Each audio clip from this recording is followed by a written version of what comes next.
हमने भी अपनी कथाओं में व्यासपीठ से सदा दो बातों पर ही जोर दिया।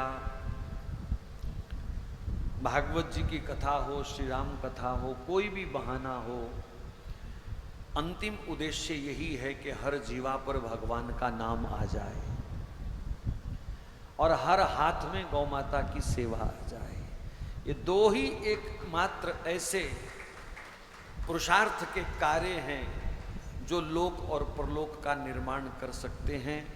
हरिनाम संकीर्तन और गौ माता की सेवा। और प्रेरणा लेते लेते संतों से, रसिक जनों से इन बच्चों ने, नौजवानों ने और इनके साथ जुड़ी इनकी बहनों ने शहर के अंदर एक अच्छा प्रयास चालू किया है। और मैं यही प्रार्थना करने के लिए विशेष रूप से आज आपके बीच आया कि आप भी इस कार्य में अपनी आहुति जरूर डालें, आप भी अपना सहयोग जरूर दें। अब समय आ गया है कुछ करने का। सनातन धर्मियों को मैं विशेष रूप से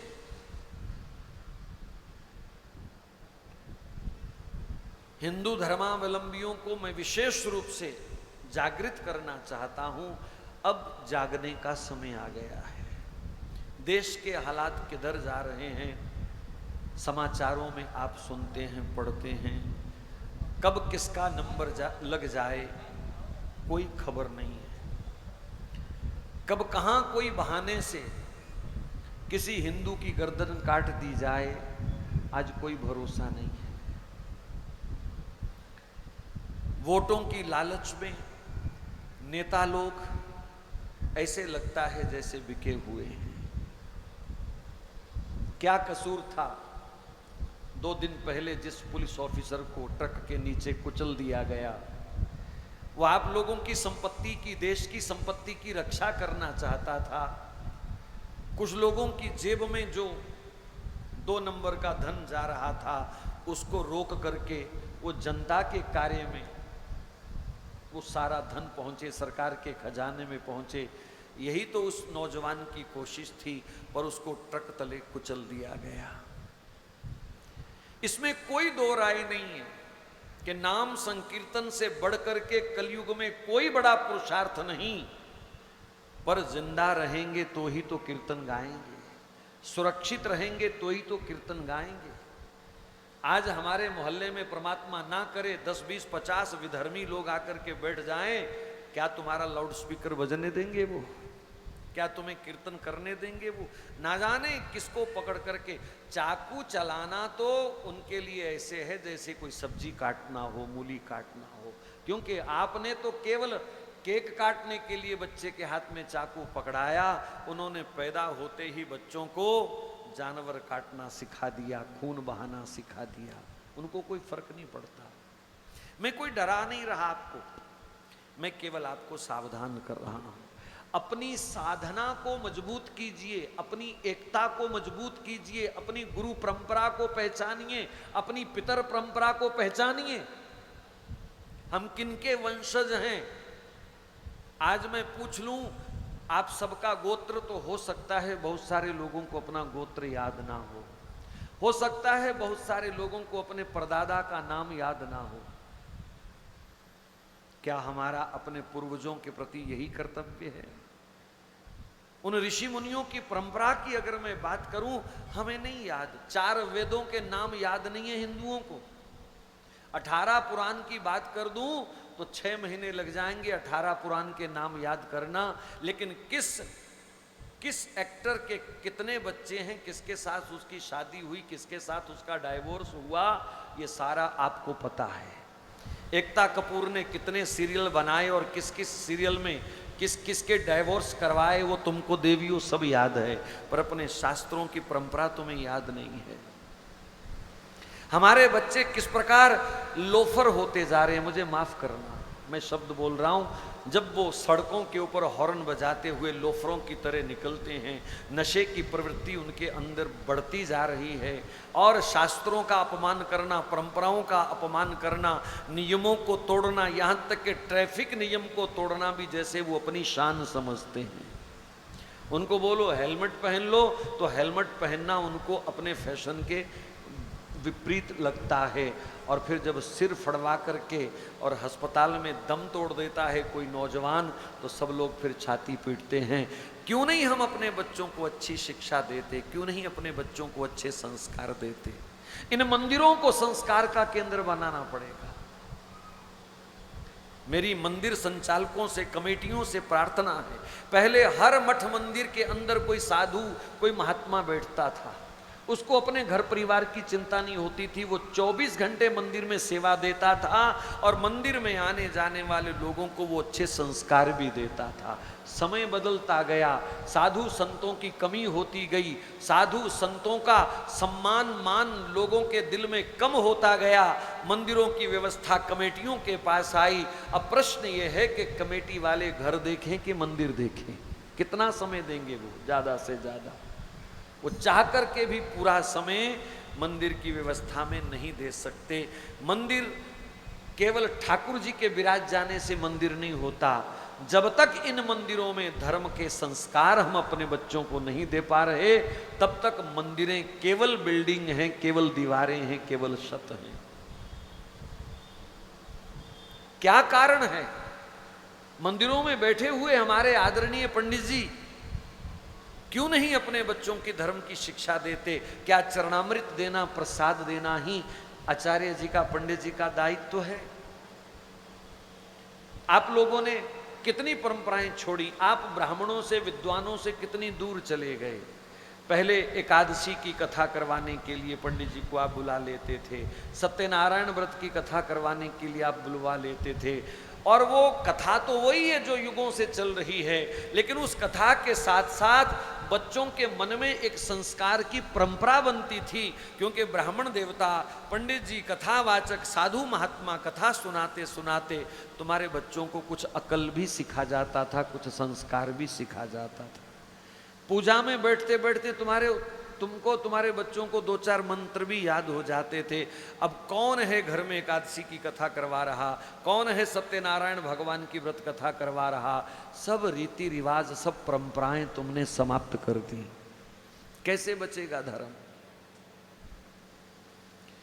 नौजवान पीढ़ी बिल्कुल मंदिर आना नहीं चाहती, बिल्कुल कथा। मैं तो हर हफ्ते कहीं ना कहीं कथा करता हूं, बहुत कम इक्के दुक्के 2-4-5 नौजवान कहीं कहीं दिखते हैं, बाकी सब रिटायर लोग। बहू कहती है पापा जी कथा हो रही है, कर की कर दियो, जाओ मंदिर जाके कथा सुने आओ। केवल रिटायर लोग।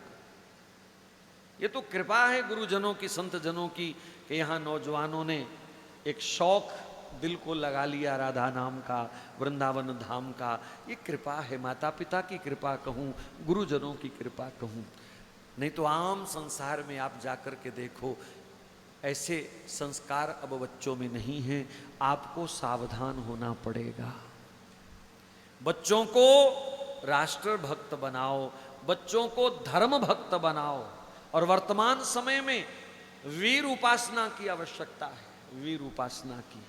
आपका बच्चा जब तक स्कूल जाए उसको हनुमान चालीसा याद होना चाहिए। भगवान श्याम सुंदर की कथाएं सुनाओ, भजन सुनाओ, लेकिन केवल बंसी बजाने की, रास रचाने की लीला मत सुनाओ। उनको यह भी बताओ कि 11 साल के हमारे श्याम सुंदर ने विश्व विजेता पहलवान उस कंस को एक मुक्के से समाप्त कर दिया था। उसको यह भी सिखाओ।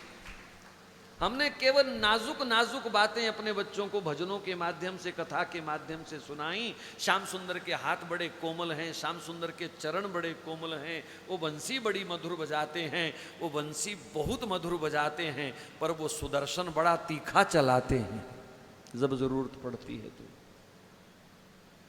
8 भाई थे कंस के, कंस जैसे ही योद्धा थे वो। बलराम जी ने 8 मिनट नहीं लगाए, उन 8 को समाप्त कर दिया एक एक मुक्के की मार से। क्या आज हमारे बच्चों में ऐसी हिम्मत है, ऐसा दम है कि वो गली में घूम रहे कुत्ते को भी भगा सके? दुश्मन भगाना तो बड़ी दूर की बात है। मैं स्कूल में पढ़ाता था, 9वीं 10वीं के बच्चे कॉकरोच देख करके चीख मार देते थे, मानो कोई अजगर आ गया हो कमरे में। कॉकरोच को देख करके 14-15 साल के बच्चे चीखने लग जाते थे, कक्षा सारी कई बार क्लास से बाहर चली जाती थी, कहीं कोई छिपकली कमरे में आ जाती थी क्लासरूम में तो बच्चे बाहर चले जाते थे। मतलब इतने वीर पैदा किए हैं माता पिता ने आजकल। कहाँ जा रहा है तुम्हारा समाज? सबसे जरूरी है आज सनातन धर्मियों को हनुमत आराधना। 11 हनुमान चालीसा का पाठ अपने बच्चों से भी करवाओ, तुम भी रोज करो, और उनको समझाओ कि हनुमान जी महाराज का आश्रय लेकर के जीवन में तुम कभी कमजोर नहीं हो सकते, तुम कभी निर्बल नहीं हो सकते। नासे रोग हरे सब पीरा, जपत निरंतर हनुमत बीरा।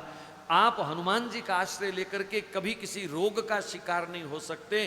कोई ओपरी हवा, जादू टोना, भूत चुड़ैल तुम्हारे ऊपर असर नहीं कर सकता, क्योंकि भूत पिशाच निकट नहीं आवे, महावीर जब नाम सुनावे। हाथ वज्र और ध्वजा विराजे। श्री हनुमान जी की पूजा सिर्फ इसलिए नहीं हुई कि वो शंकर जी के एकादश रुद्र हैं, हनुमान जी की पूजा इसलिए हुई कि एक हाथ में वज्र लेकर के श्री राम की धर्म ध्वजा लेकर के वो सबसे पहले लंका में गए हैं, वो आगे आगे गए हैं, उन्होंने वीरता दिखाई है, उन्होंने उस रावण के साम्राज्य को फूंक दिया, उन्होंने धर्म के लिए काम किया। याद वही रखे जाते हैं जिन्होंने देश के लिए, धर्म के लिए कुछ किया है। और एक बहुत जरूरी बात जो मैं आपसे जरूर करना चाहता हूं, भले ही किसी को एक बार नहीं 100 बार बुरी लगे, समझ गए कि नहीं? भले ही 100 बार बुरी लगे, भले ही कोई छाती पीटे, और भले ही मुझे कोई उठ करके ये कह दे कि दोबारा मत आना हमारे शहर में, ये पीरों की उपासना बंद कर दो। अब ये जो मुर्दे अपने ऊपर बैठी हुई मक्खी नहीं उड़ा सकते, वो तुम्हें लखपति बनाएंगे, वो तुम्हें औलाद देंगे। ना जाने कोई गड़ा भी था नीचे के नहीं। मैं तो एक ही बात बोलता हूं, जो खुद 9 फुट नीचे गड़ा है वो तुमको कितना ऊपर उठाएगा बताओ जरा? पता नहीं कब कीड़े उसको खा गए। सबसे गद्दार अगर इस समय कोई दिख रहा है मुझे, तो पीरों पर नाक रगड़ने वाला वो हिंदू अपने बाप का संस्कार करने जाता है, अपने मरे बाप को छू करके तो वो नहाता है, और वहां मुर्दे पर चढ़ा हुआ प्रसाद माथा टेक टेक करके खाता है। इससे बड़ी बेवकूफी और क्या हो सकती है? इससे बड़ी लानत और क्या हो सकती है कि तुम कब्रों पर चढ़ा हुआ प्रसाद खाते हो? तुम कब्रों पर, और कब्र भी किसकी? उस गौ मांस भक्षक की, जिसने सारी जिंदगी गौ मांस खाया। वो तुम्हारा देवता कैसे हो गया? वो तुम्हारा गुरु पीर कैसे हो गया? आप उससे क्या उम्मीद करते हो? गौ मांस खाने वाले से तुम कोई मुराद लेना चाहते हो? मैं कहता हूं कोई दे तो भी नहीं लेनी चाहिए। हालात दर बदर बिगड़ते जा रहे हैं। ये सारे के सारे जितने भी केंद्र हैं, ये आतंकवाद का केंद्र बन चुके हैं। यहां तुम्हें मारने की साजिशें होती हैं। तुम जो चढ़ावा वहां पर जा जा करके चढ़ाते हो, उन्हीं की वो चाकू खरीद रहे हैं, उन्हीं के वो बंदूकें खरीद रहे हैं, और उन्हीं से तुम्हारे घरों में वो कब्जा करने की तैयारी कर रहे हैं। बाजार निकल करके देखो, टोपी वालों की संख्या बढ़ती जा रही है, बढ़ती जा रही है। फल फ्रूट बेचने वाले वो हो गए, प्लम्बर वो हो गए, कपड़े प्रेस करने वाले वो हो गए, स्कूटर मैकेनिक, बिजली मैकेनिक सब वो हो गए, और छोटे छोटे सब काम तुमसे उन्होंने छीन लिए हैं। ये तुम्हें कभी दिखाई नहीं देता क्या? तुम्हारे बच्चे कोई छोटा काम करने को राजी नहीं है। बीए पास करके और सड़क पर बैठ जाएंगे, हमको नौकरी दो, हमको नौकरी दो। क्या रोजगार केवल सरकारी नौकरी होता है? क्या हाथ की कोई कला रोजगार नहीं होता? करके कमाना कोई रोजगार नहीं होता? सरकारी नौकरी इसलिए चाहिए कि हम करें धरें कुछ ना, तनख्वाह पूरी लेते रहें। मेरी प्रार्थना है आपके बच्चों को अच्छी से अच्छी सरकारी नौकरी मिले, लेकिन सरकारी नौकरी की चाह में कहीं बेरोजगार बन करके माता पिता के ऊपर, देश के ऊपर बोझ बन करके घर मत बैठे रहना। कोई काम धंधा अब हमको सीखना पड़ेगा। ये छोटे छोटे काम अगर हमारे बच्चे सीख लें, में एक इंजीनियर 20-50 लाख रुपया खर्च करके डिग्री लेकर के 70-80 हजार रुपए की नौकरी करता है, और एक अनपढ़ ठेकेदार वही इंजीनियर वाला काम ठेका लेकर के वो 10,000 5,000 रोज का कमा लेता है। आप कभी निकल के देखो बाहर। मैं ऐसे कई लोगों से मिलता रहता हूं, मुझे शौक है बातचीत करने का। अनपढ़ अंगूठा हमने वृंदावन में आश्रम बनाया जिसको मैंने ठेका दिया, पढ़े लिखे लोग भी आए। मैंने कहा तीसरी मंजिल पर हॉल डालना है, लंबा बीच में डिस्टेंस है। महाराज पढ़े लिखे सब इंजीनियर जो कह रहे हमारे बस की बात नहीं है, जाकर के वृंदावन आज भी पता कर लेना, लल्लू ठेकेदार है, एक टांग का विकलांग है। उसको पता चला किसी का काम रुका हुआ है, उसने किसी ने मेरे पास भेज दिया, आकर के कहता है राधे राधे साहब कौन सा काम करना है। मैंने कहा भाई तुम कितने पढ़े लिखे हो, क्या जानते हो, क्या एक्सपीरियंस है तुम्हारा। बोले लेंटर डालूंगा बस, और कोई एक्सपीरियंस नहीं है मेरा। और उस आदमी ने वो काम किया। और जब मैंने कहा कि जरा ये पेमेंट ली है सिग्नेचर कर, तो उसने अंगूठा लगाया था। जब मैंने वॉचर भरा, मैंने कहा ये पेमेंट तुमने ली है, सिग्नेचर कर दे टिकट के ऊपर। कहा सिग्नेचर नहीं आते, अंगूठा लगवा लो जिथे लगवाना है। हम लोग सोच रहे हैं कि इंजीनियर बनकर के पता नहीं हम क्या कमाएंगे। ठीक है तुम्हारे बच्चे इंजीनियर बने, देश विदेश में नौकरियां करें, लेकिन कम पढ़ा लिखा भी अधिक पैसा कमा सकता है अगर उसको शौक है कमाने का, अगर उसको शौक है मेहनत करने का। तो मेरी प्रार्थना है कि इन मुर्दों का प्रसाद खाना अब बंद कर दो। कौन कौन मेरे इस संकल्प में हाथ उठाता है? ये टुंडे टुंडे हाथ भी उठा रहे हैं कुछ लोग। दुबकने वाली बात नहीं करना, भगवान के सामने वादा कर रहे हो, आज के बाद झांकने नहीं जाना है उधर। और दूसरी बात, अगर आप देश का अवलोकन करें, वीर सपूत हर प्रांत में हुए। हरियाणा ने भी वीर पैदा किए, पंजाब ने भी वीर पैदा किए, लेकिन अगर इतिहास को हम देखें तो दो प्रांत हमारे जिनकी कुर्बानी, जिनकी वीरता सर्वश्रेष्ठ मानी जाएगी। एक प्रांत था महाराजा शिवाजी का, वो था महाराष्ट्र, और एक था महाराणा प्रताप का, वो राजस्थान। आज भी राजपूतों की गाथाएं और उधर शिवाजी के वंशजों की गाथाएं, इन्होंने अपना ध्वज झुकने नहीं दिया। शिवाजी को कोई अंग्रेज, कोई मुगल गुलाम नहीं कर पाया, और राजस्थान में महाराणा प्रताप को अकबर गुलाम नहीं कर पाया। 80,000 की सेना लेकर के हल्दी घाटी में जब अकबर ने हमला किया था, तो महाराणा प्रताप की 20,000 की फौज ने 80,000 काट के दिखाए थे वहां पर। ये वीरता रही। लेकिन इन दोनों स्टेट्स को तोड़ने के लिए जो साजिश रची गई, जो चाल चली गई विदेशी मुगलों के द्वारा, और उसमें सबसे बड़ा सहयोगी बना हमारा ये बॉलीवुड, हॉलीवुड जिसको आप बोलते हो, फिल्म जगत। सबसे बड़ा घात लगाया तो इस फिल्म जगत ने लगाया।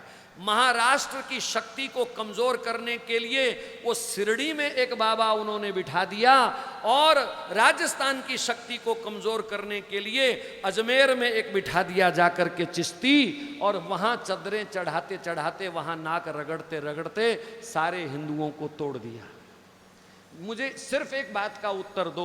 मान लो तुम्हारी सत्य साईं में निष्ठा है, तुम्हारी अजमेर वाले बाबा में निष्ठा है, मान लेता हूं 1 मिनट में, तुम्हें अच्छा लगता है, वो भी गए थे हम भी गए जी, वो भी जा रहे हैं हम भी जा रहे हैं, लेकिन मुझे कसम खा के बताओ कि क्या भगवान राधा कृष्ण की कृपा में कोई कमी है? क्या 8 भुजा वाली महामाया जगदम्बा दुर्गा में कोई कमी है? क्या लाल देह लाली लसे अरुधर लाल लंगूर, वज्र देह दानव दलन, जय जय जय कपिशूर, उस हनुमान जी महाराज में कोई कमी है? क्या धनुषधारी श्री राम में कोई कमी है जो तुमको ये कलयुगी भगवान पैदा करने पड़ गए? क्यों आपने इन लोगों को अपने जीवन में, अपने मंदिरों में स्थान दिया? मुझे बताओ। गौ मांस खाने वाला कोई मुल्ला हमारा भगवान कैसे हो सकता है? साईं मांस खाते थे, मैं मंच से बोल रहा हूं, मैं मंच से बोल रहा हूं। चांद मियां उनका नाम है, वो हिंदू नहीं थे, सारी जिंदगी उन्होंने मस्जिद में बिताई, उनकी कब्र बनाई गई। क्या हिंदू परंपरा में कहीं कब्र बनती है? बताओ। मेरी प्रार्थना है, भले ही आप लोगों को भले ही रोष आवे मेरी बात सुन करके, लेकिन अब सुधरने का और संभलने का समय है। हिंदुओं की आस्था तोड़ने का प्रयास किया गया, कोई नहीं जानता था पहले, लेकिन फिल्मों में गीत सुन सुन करके और मनगढ़ंत सीरियल देख देख करके तुमने नए नए भगवानों को अपना आदर्श बना लिया। क्या हमारे ऋषि मुनियों की तपस्या कमजोर है? मंदिरों में मूर्तियां लगनी चाहिए थी, तुलसीदास जी की, वाल्मीकि जी की, रविदास जी की, कबीर साहब की, इनकी मूर्तियां लगनी चाहिए थी ताकि हिंदू समाज एकजुट रहता। आपने कबीर जी की मूर्ति को मंदिर में स्थान नहीं दिया, आपने वाल्मीकि जी की मूर्ति को मंदिर में स्थान नहीं दिया, और हिंदू समाज को तोड़ने में सफल हो गए वो चर्च वाले और टोपी वाले, और आपने इन मुल्लाओं को भगवान बना करके मंदिरों में स्थान दे दिया, और अपने ऋषि मुनियों की परंपराओं को तुमने नष्ट कर दिया। क्या परिणाम है? ना इधर के रहे ना उधर के रहे, ना इधर से कुछ मिलेगा ना उधर से मिलेगा। इसलिए मेरी प्रार्थना है, आप में जितने भी लोग बैठे हैं, लगभग ज़्यादातर मुझे पता है सब ब्रजमंडल से जुड़े हुए लोग हैं। हमें किसी ऐरे गहरे भगवान की जरूरत नहीं, मेरी महारानी श्री राधिका रानी। अरे जहां मुक्ति पानी भरती है, उससे ऊपर भी कोई देवी देवता हो सकता है, उससे बड़ा भी कोई धाम हो सकता है। इसलिए मेरी प्रार्थना है, हाथ जोड़ करके प्रार्थना है, ऐसे सब नकली भगवानों की पूजा बंद करो। और तुम्हें लगता होगा कि हमें तो पाप लगेगा जी, हम 5 साल से दिया जला रहे हैं, लो मैं झोली फैलाता हूं ठाकुर जी के सामने, सारे पाप यहां डाल दीजिए, मैं ले जाता हूं अपने साथ।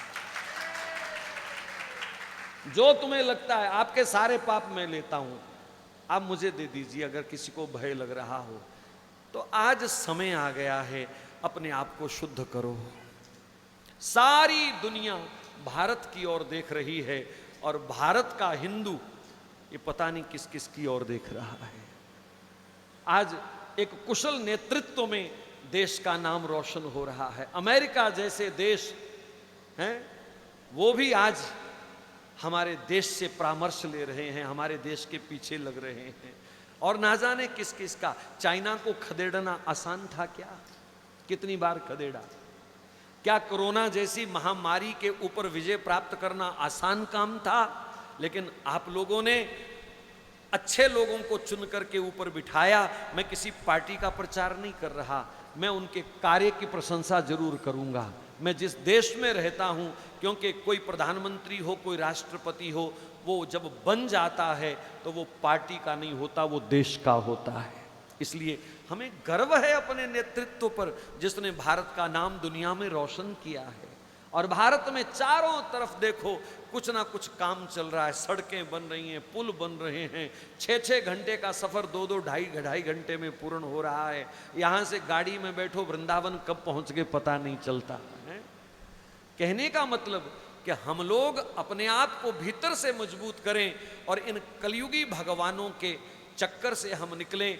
जिस देवी देवता का नाम रामायण में नहीं, गीता में नहीं, भागवत जी में नहीं, किसी पुराण में नहीं, वेद में नहीं, वो हमारा भगवान कैसे हो सकता है बताओ? कैसे हो सकता है? इसलिए इन पीरों के चक्कर से निकलो। सत्य केवल नारायण है। सत्य कौन है? सत्य केवल नारायण है। कोई बाबा सत्य नहीं हो सकता, कोई ऐसा वैसा कलयुगी भगवान नहीं हो सकता। सत्य केवल नारायण है। और वीरवार सत्यनारायण की सेवा करने का, सत्यनारायण का भजन करने का दिन है, ना कि किसी पीर का या किसी सत्य साईं का। ये सत्यनारायण का दिवस है। मैं बिल्कुल स्पष्ट कह रहा हूं, और मैं परामर्श देने का हक भी रखता हूं। ठाकुर जी ने मुझे व्यास गद्दी पर बिठाया है, और शास्त्र की बात कहना और आपके शुभ चिंतन की बात करना मेरा कर्तव्य है। मैं अगर चापलूसी करूंगा तो धर्म टूटेगा। डॉक्टर अगर देखे हाय सुई लगाने से मेरे मरीज को पीड़ा होगी, तो कभी आराम नहीं आएगा। डॉक्टर को कठोर होकर के सुई ठोकनी पड़ती है। इसलिए आज व्यासपीठ को भी थोड़ा कठोर होकर के सुई ठोकनी पड़ रही है, और सही जगह इंजेक्शन लग जाए, बस यही मेरी एक कोशिश है। और आप लोग सही मार्ग पकड़िए, सही मार्ग पकड़िए। अपनी परंपराओं को देखो। तुम्हारे बाप दादा किसकी पूजा करते थे? तुम्हारे परदादा सरदादा किसकी पूजा करते थे? क्या इन कलयुगी भगवानों के बिना उनका गुजारा नहीं चला क्या, जो आज तुमको नए भगवानों की जरूरत पड़ गई? ये सब पाखंड है। इस पाखंड से मुक्त हो जाओ और अपने मंदिरों का शुद्धिकरण करो, अपने विचारों का शुद्धिकरण करो, अपने जीवन का शुद्धिकरण करो, और जितना हो सके हरिनाम संकीर्तन और गौ माता की सेवा।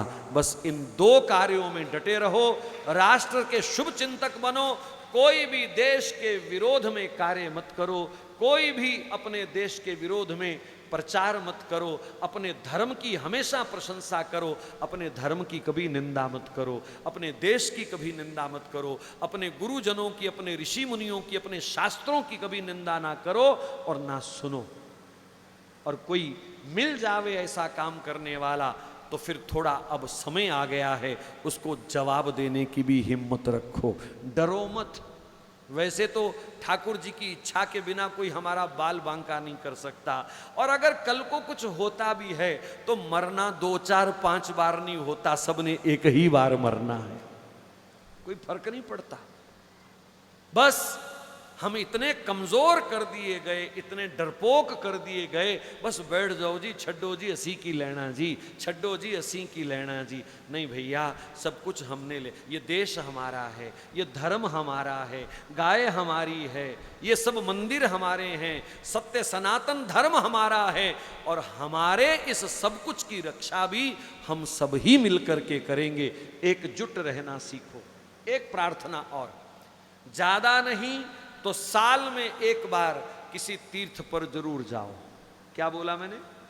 साल में एक बार, अगर बार बार जा सकते हो जाओ, साल में एक बार किसी तीर्थ पर परिवार सहित बच्चों को लेकर के जरूर जाओ।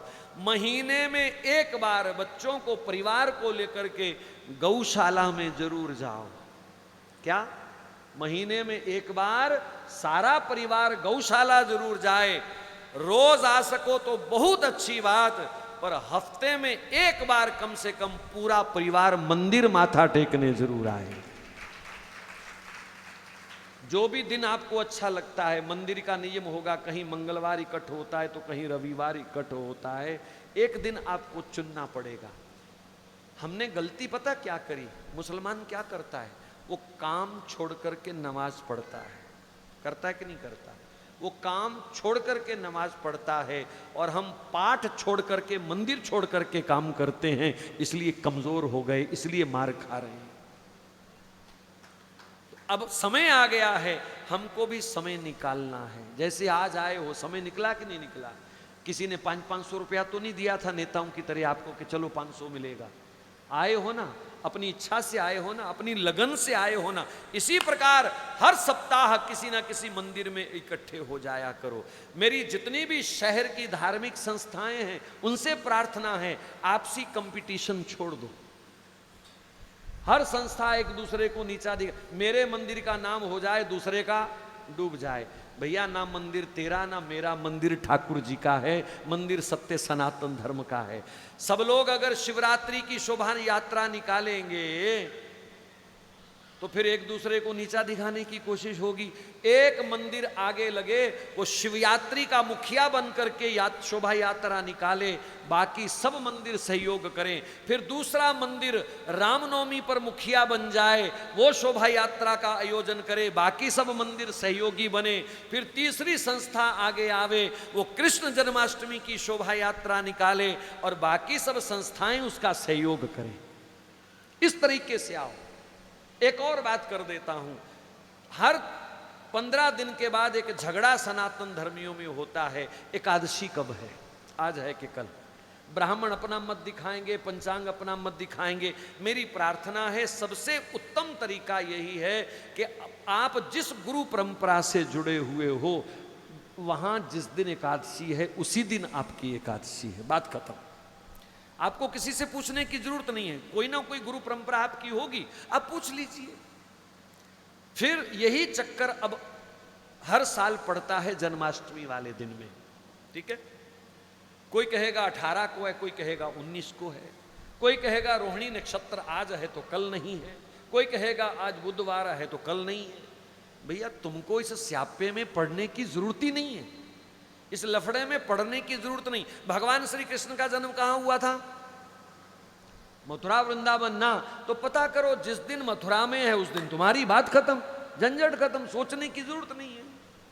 जिस दिन ब्रजभूमि में जन्माष्टमी मनाई जा रही है उसी दिन सारा देश जन्माष्टमी मनाए। अपनी अपनी पंडिताई दिखाने की जरूरत नहीं है, अपनी अपनी विद्वता दिखाने की जरूरत नहीं है। ज्यादा पंचांग खोल करके तुम लोगों को भ्रमित मत करो, बस एकजुट होने की कोशिश करो, समाज को तोड़ने की कोशिश मत करो। बहुत बहसें होती हैं, अनेक विद्वानों के पंचांग के माध्यम से अखबारों में बयान आते हैं, नहीं जन्माष्टमी आज है। नहीं, तुम जन्मदिन मनाते हो अपना तो कौन सा ग्रह गोचर देख के मनाते हो? एक तारीख पकड़ लेते हो कि इस तारीख को है, तो ठाकुर जी का जन्मदिन है, कोई वो अवतार नहीं ले रहे उस दिन को जो मुहूर्त आप सिद्ध करना चाहते हो, उनका जन्मदिन है। और जिसको ज्यादा तकलीफ है भैया फिर वो दोनों दिन मनाओ, और क्या 2 दिन उत्सव करो अपने मंदिर में, दोनों दिन लड्डू बांटो, दोनों दिन कीर्तन करो डट करके, और भी बढ़िया है। तो इन सब बातों को आप ध्यान रखें। और ये जो छोटे छोटे बच्चे नौजवान हमारे ये जो नाम संकीर्तन और गौ माता का आश्रय लेकर के आपकी गलियों में घूम रहे हैं, आपके मंदिरों में कीर्तन करते हैं, और गौ माता के कुछ प्रोडक्ट भी इन्होंने बनाए हैं जैसे धूप बत्ती इत्यादि है और पथमेड़ा का सामान इत्यादि, ये सब आपके हित की वस्तुएं हैं। कोई मुझे इसमें से कमीशन नहीं लेनी है कि मैं प्रचार कर रहा हूं, लेकिन पंचगव्य के बिना हमारी बुद्धि शुद्ध नहीं हो सकती। गाय का गोबर हो, उसका आप धूप खरीद सकते हैं तो जरूर खरीदिए, नहीं तो देसी गाय के गोबर को वैसे ही घर में धुआं करके जला दीजिए। शास्त्र कहते हैं जहां गौ माता के गोबर का धुआं उठता है उस धुएं की सुगंध लेने के लिए देवता भी भाग करके वहां आ जाते हैं, इतनी महिमा है उसकी। ठाकुर जी को भोग लगाना है तो गाय माता का घी होना जरूरी है, ठाकुर जी की आरती करनी है तो गाय माता का घी होना जरूरी है। आप पता नहीं कौन सा प्रयोग करते हो, पर ठाकुर जी को प्रिय है अगर तो गाय का ही घी। ठाकुर जी दूध भी पीते हैं, भोग लगाते हैं तो गाय का ही दूध होना चाहिए और गाय भी देसी होनी चाहिए। तो मेरी इन प्रार्थनाओं पर आप जरूर ध्यान देवें। समय बहुत ज़्यादा हो चुका है और कार्यक्रम देरी से प्रारंभ हुआ, कुछ मेरी गलती भी थी, उसमें मैं पीछे से लेट आया, उसके लिए क्षमा। 2 पल राधा नाम गाओ और फिर विसर्जन करेंगे। श्री राधा राधा राधा राधा राधा राधा राधा राधा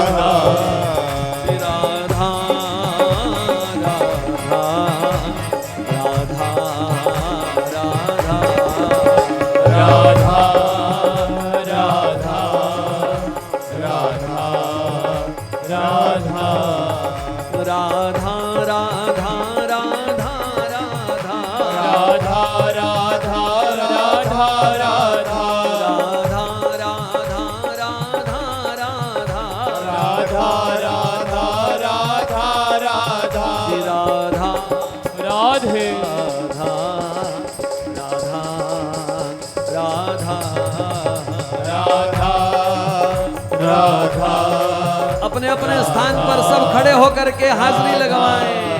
हे राधा राधा राधा राधा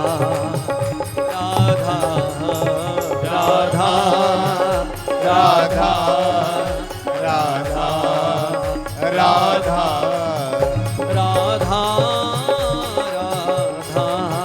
राधा राधा राधा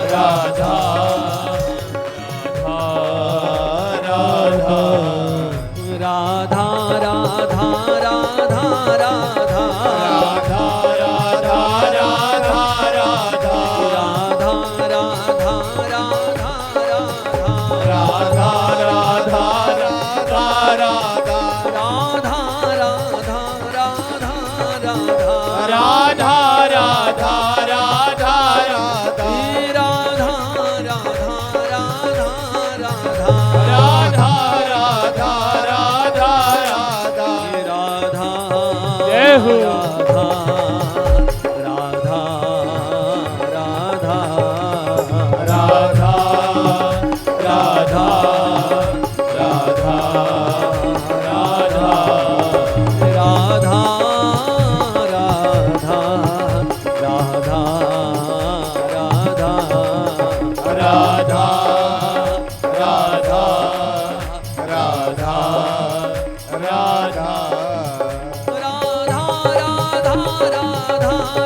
राधा राधा राधा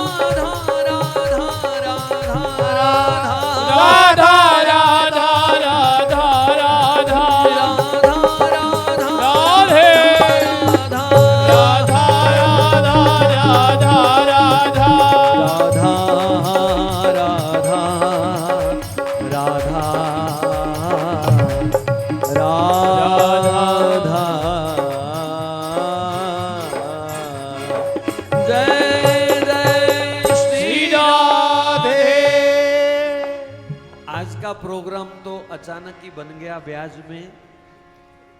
सब नौजवान बच्चों की इच्छा है जल्दी आपके शहर में भागवत जी की कथा हो। आप लोग थोड़ा सा इंतजार करें, अगले वर्ष कोई ना कोई समय निकाल करके, क्योंकि इस वर्ष की सारी बुकिंग है।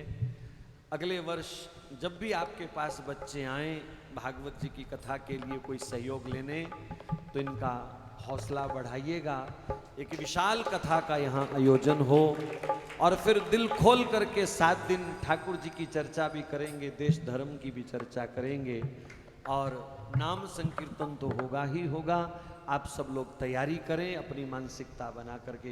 बोलो भागवत भगवान की जय, राधा रानी सरकार की जय, गौ माता की जय, भारत माता की जय, सत्य सनातन धर्म की जय। और पूज्य स्वामी जी श्री नंगली दरबार से आए हैं, बहुत बहुत स्वामी जी का स्वागत हृदय से, और संतों के आशीर्वाद से बच्चे आगे बढ़े, ऐसी प्रार्थना आप सबके चरणों में। झूला रह गया? झूला झूलन को आयो जी हमारे अंगना, झूला झूलन को आयो जी हमारे अंगना, झूला झूलन पधारो जी हमारे अंगना, झूला झूलन पधारो जी हमारे अंगना, झूला झूलने को आयो जी हमारे अंगना, झूला झूलने को आयो जी हमारे अंगना, संग राधा जू को लायो जी हमारे अंगना, ओ संग राधा जू को लाओ जी हमारे अंगना, संग राधा जू को लायो जी हमारे अंगना, ओ संग राधा जू को लाओ जी हमारे अंगना, झूला झूलने को आयो जी हमारे अंगना, झूला झूलने को आयो जी हमारे अंगना, झूला झूलने को आयो जी हमारे अंगना, ओ झूला झूलने को आयो जी हमारे अंगना, कदम की डाली पे झूला पिरोया, कदम की डाली पे झूला पिरोया, कदम की डाली पे झूला पिरोया, कदम की डाली पे झूला पिरोया, आके सावन मनायो जी हमारे हो, अंगना, आके सावन बजायो जी हमारे अंगना, आके सावन मनायो जी हमारे अंगना, आके सावन बजायो जी हमारे अंगना, झूला झूलने को आयो जी हमारे अंगना, झूला झूलने को आयो जी हमारे अंगना। बोलिए झूलन सरकार की जय हो। बहुत बहुत सबको बधाई, शुभकामना, ठाकुर जी की कृपा सब पर बनी रहे। जय जय श्री राधे, जय जय राधे जय जय श्री राधे।